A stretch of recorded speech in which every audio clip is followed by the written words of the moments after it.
Well, hello, movers and shakers. It's James here, and today I thought I'd just do a quick video as a bit of a race recap from the Lisbon Half Marathon the other week. It was definitely a mixed race with some highs and some lows, so I just thought I'd run through how the race went for me, what I thought of the race, and kind of what I'm taking from the race moving forward. So let's jump straight into that.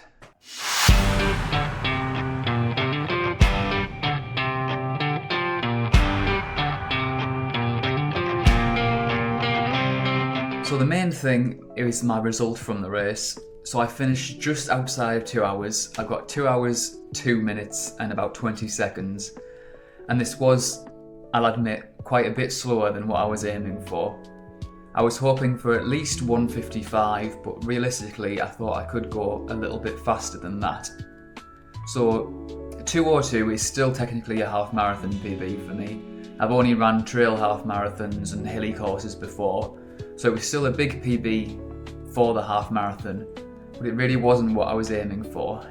So the main reason for that was from about 10k into the race, I really struggled with heavy legs and with cramping. So this wasn't something I'd experienced in my training runs. I'd gone up to about 18.5 kilometers and been fine. So I really wanted to work out what went wrong.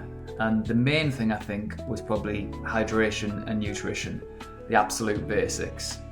With being away in a different city and obviously travelling on the plane, all that kind of stuff, I think I just forgot the basics. I've been running now for a good 6-7 years doing proper races, and I always know I need to keep hydrated, need to keep, up on the food and the salts and all that kind of stuff, and I just didn't do that very well, to the point where when I got to the start line, I was already feeling a little bit thirsty. So when those first kind of bits of cramps started coming in, I knew that was probably the main issue. But I did take some nutrition on during the race. I just had the classic cyst gels. I do tend to use other things for my trail races. I'll use Tailwind and other kind of formulations like that. But I thought for the half marathon on the road, these would do me fine. I took one electrolyte gel and I took one caffeine gel. I don't think the gels made much of a difference, to be honest. I think by the time I got those into my system, it was too late. I was already dehydrated and I was already probably underfueled. Another thing that maybe added to my legs being a bit tighter than they should was the things I did leading up to the race. So travelling itself is quite tiring. I did a bit of a shakeout run on the Friday before the race on the Sunday, which ended up being a little bit longer and a little bit hillier than I was hoping it to be as well. It was in Lisbon, of course, which is a very hilly city. So we went out for what I thought would be an easy run and ended up running into quite a few hills. So I think I was carrying a little bit of fatigue from that as well. My pacing for the race, I don't think was too bad. I went through the 10k well on goal time, but I was feeling okay at that point. The first half of the race is all downhill, so to go much slower would have felt really unnatural. I know I can hold 1:55 pace fine when I'm running at my best. I just wasn't at my best on that day. Gear-wise, everything worked fine. My shoe of choice for this one was the Asics Metaspeed Sky, which felt absolutely great, really lightweight, really bouncy, and these felt perfect when I was running well. I struggled a little bit in these towards the end of the run when my pace was really dropping. They're just not designed for those really slow paces where I was kind of limping along at the end, but when I was actually at my race pace, these felt perfect. Another thing to add to my fairly long list of excuses was that the organisation of the race just wasn't great, and I think this put me in a pretty negative mindset when I started. The train travel to the start line was an absolute shambles. We just about made it in time. I literally got into my start pen with less than a minute to spare before the gun went off. Didn't really have time for a proper warm-up, didn't really have time to mentally prepare and get myself psyched up. So I think going into it, I wasn't feeling my best mentally and obviously not my best physically with that dehydration at play as well. Despite all of these things, I still enjoyed the race. The course itself was pretty fun. The t-shirt's great. The medal's pretty nice there. And it was my first half marathon on the road. It was my first race abroad. There was lots of things I enjoyed about it.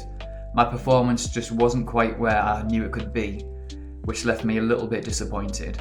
So what I'm going to do is, while I've still got this half marathon fitness in my legs, is I'm going to book another race. I've got a couple of races coming up in the next month or two. So I've got a trail race in a couple of weeks, which is about 20 kilometers. And I also have the Lincoln 10K, which I did last year, and I'm going to try and do a PB there if I can, or very close to it. But I really want to give the half marathon another shot, because I know I've got at least sub 2 hours in my legs somewhere if everything can actually come together on race day. So I'm going to book Sunderland Half Marathon, which is at the start of May. It doesn't look like the most exciting course, and it isn't pancake flat, but it's fairly local to me, it looks well organised and looks interesting enough to do. So I'm going to go there with a goal of going at least sub 2, but I really want to aim towards that 1:55. I'll probably wear the same shoes again, but I'm going to try a few different things. Maybe see if a less aggressive race shoe, just a more comfortable kind of everyday shoe, is more suitable for me at my current pace. And maybe tweak a few other things. Definitely get that hydration in, definitely get the nutrition in before the race. I'll have videos coming out in the next couple of weeks for those races I've just mentioned.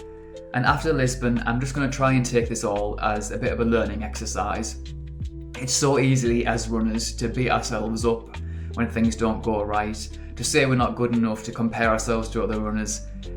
But you know, we're all out there just doing our best. I still beat my PB, I still went out there and I still ran to the best of my ability on the day, and that's all we can ever do. So I'm going to learn from it, I'm going to take some things and move forward, and I'm going to try again, which is all we can really do. With that in mind, I'm going to say, keep moving forward.